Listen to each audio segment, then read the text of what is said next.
How's it going, everyone? My name is Anthony, aka ComicsRGreat, and welcome to the new Comic Book Day haul video for the books that I got back on Wednesday, August 25th. I do apologize for being a little late, but I've been busy reading my books, preparing the dialogue, so I could prepare these videos in a more timely manner and eventually catch up in a week and a half.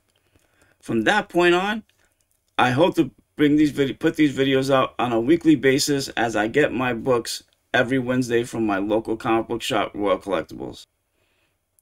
I have a number of books to get through today, and I'll be presenting them in alphabetical order and giving you a brief description of them.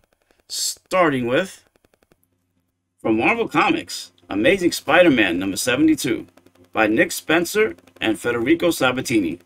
The cover was drawn by nywarriors. Despite the fact that this is part 2 of the Sinister War storyline, this is not why I got this book.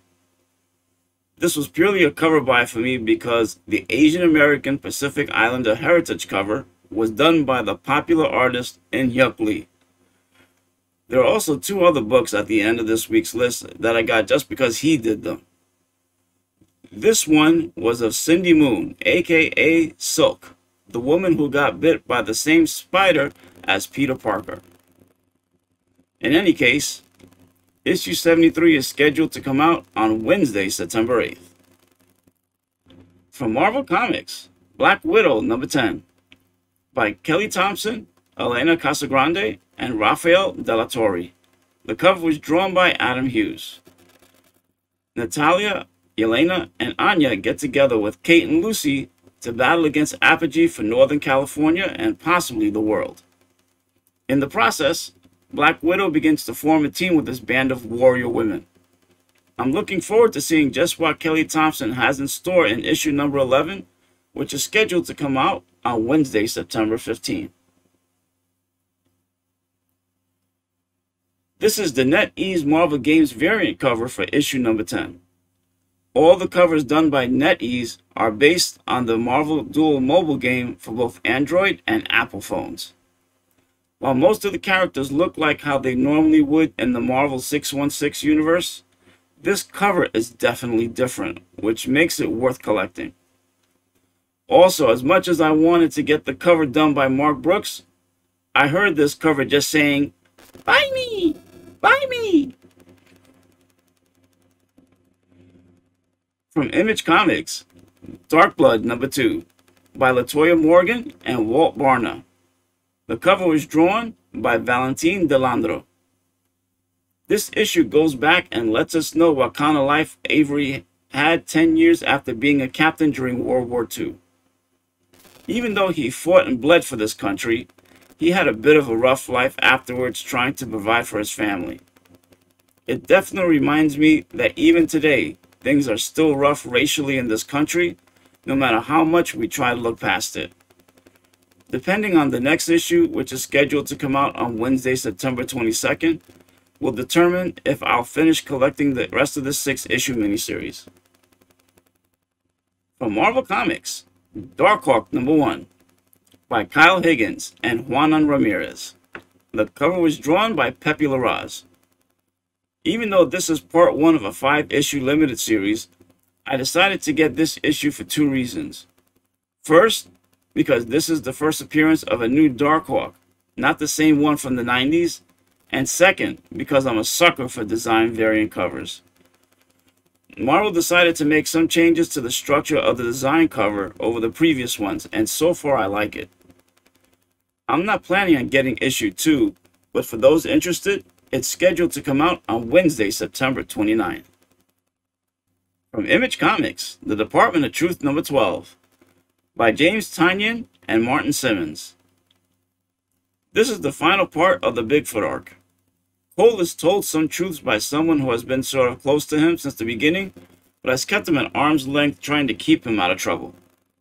While this series is extremely popular, I actually have to take a day and reread it because it's really wordy. I may or may not stop collecting at issue number 13, which is scheduled to come out on Wednesday, September 29th. I gotta admit, I had to do a double take on this cover when I took a look at it, because yeah, you have JFK at the bottom, but the top, kind of reminds me of the former wrestler, the late Randy Macho Man Savage. Alright, this is the variant cover for issue number 12. And the cover was drawn by Caspar Wingard. Generally, I purchase the variant covers for each issue of the Department of Truth. I tend to like the various ways people have drawn the woman in red, as she's called, and I'm looking forward to when Cole eventually meets her for the first time, because while she may look innocent, she is also possibly the most dangerous person in the series. From Boom Studios, Eat the Rich #1 by Sarah Gailey and Pius Bach.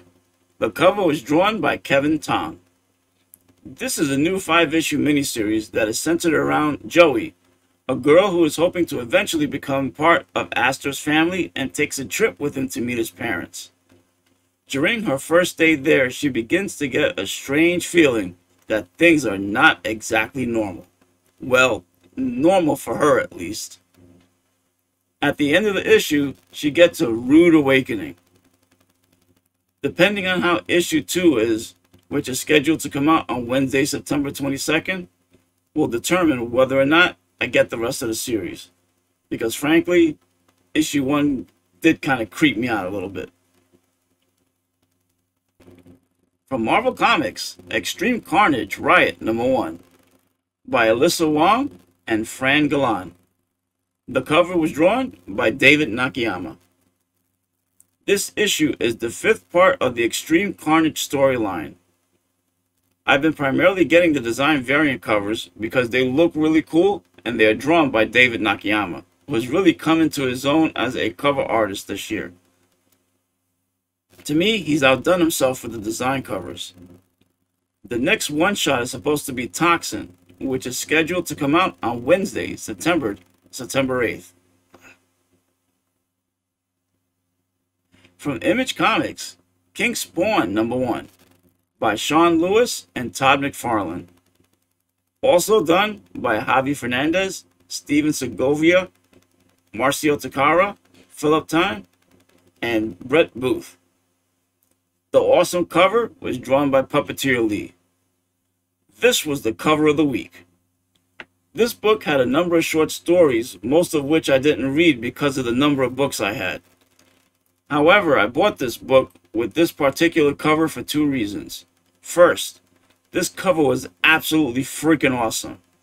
I mean, we got covers by Finch, Murphy, Cates, Capullo, and the Todd father himself.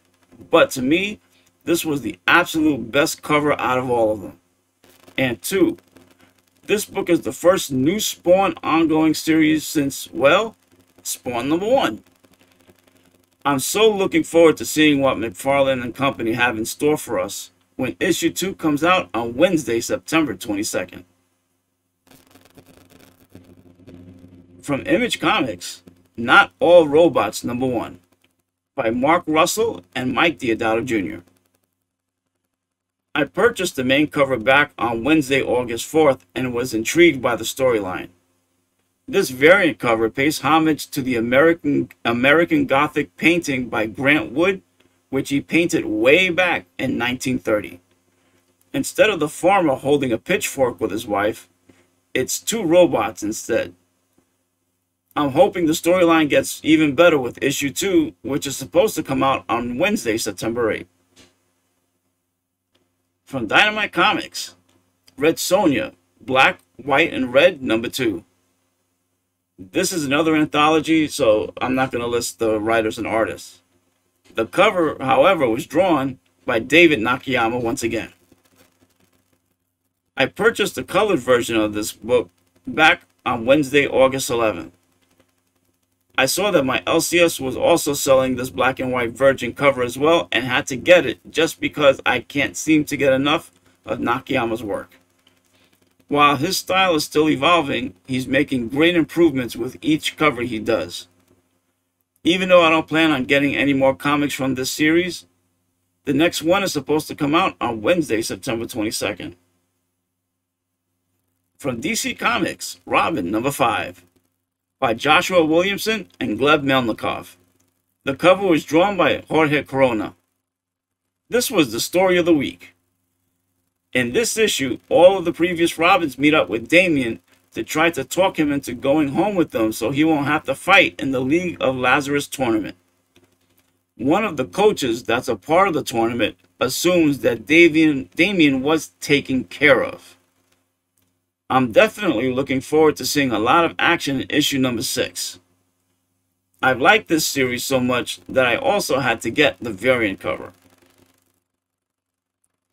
So far, Francis Manapul has been doing an awesome job with the variant covers throughout the first 4 issues, and this cover is no exception. His picture of Flatline, the new character introduced in issue 2 against a black background, is absolutely gorgeous.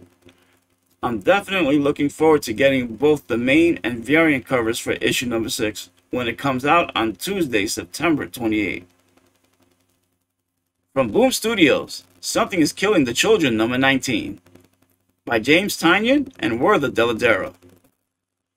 This issue continues the origin story of Erica, the central character in the series so far, and how she becomes a part of the Slaughterhouse.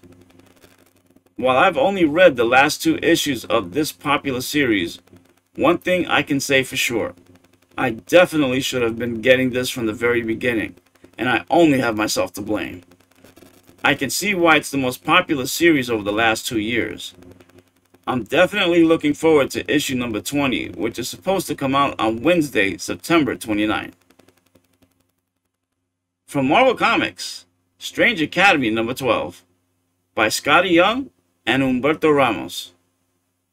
So far, Scotty Young and Humberto Ramos are doing a great job with this title during the first year of the series. After Calvin takes Toth's heart and merges with it, the rest of the class has to come together and share the darkest parts of themselves in order to save them both.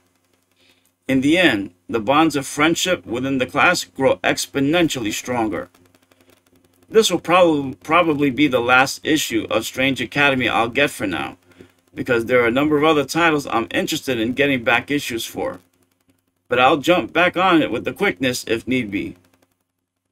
For those continuing with the series, issue 13 will be in comic shops on Wednesday, November 3rd, right after Halloween. From Marvel Comics, Thor number 16 by Donny Cates and Michelle Bandini. The cover was drawn by Oliver Coipel. In this issue of Thor, he meets with an old friend to discuss the nightmares he's been having of Thanos, not Thane, holding the Infinity Gauntlet, destroying Asgard and killing him. Whew, that's quite the nightmare. Anyway, at the end of the book, he gets the shock of his long, nearly eternal life when he's confronted with a family reunion. All except for Loki, of course. I'm looking forward to issue 17, which comes out on Wednesday, September 29th, to seeing how this dysfunctional reunion pans out. From Dynamite Comics, Vampirella number 23 by Christopher Priest and Ergen Gunst. The cover was drawn by Warren Lau. The only reason I bought this book was to get another piece of Warren Lau's work. Most of the time he does store exclusives. However, in this case, it's a standard variant cover of a rather sexy looking Vampirella.